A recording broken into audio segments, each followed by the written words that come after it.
Latvijā mums nav tik daudz elektrotehnoloģiju know-how, lai mēs varētu kaut ko mega lielā skailā darīt. Mums ir izcils Andris Dāmas Ogrē, kur dara izcils lietas, vēl pāris lietas, kas ir izauguši, bet mums nav tik daudz know-how. Ja man vajadzētu, man būtu vieglāk doties uz Šenžeņu, uz Ķīnu ar rasējumiem, un es 30 dienu laikā ražotu par 50% lētāk, kvalitatīvāk, efektīvāk un nodrošināt daudz citas lietas, ko es šeit nekad neiegūtu.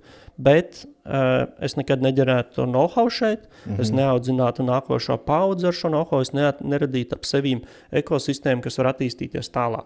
Tas būtu no biznesa viedokļa, tur man būtu factories, man būtu Eiropā, Amerikā 1-2 pārdošanas ofisi, grāmatvedis centralizēts, 1 jurists, pārdošanas cilvēki, man būtu 5 cilvēku komandā, nevis tagad 30 plus cilvēki, un mēs pelnītu neadekvāti vairāk. No naudas viedokļa mēs pelnītu neadekvāti vairāk.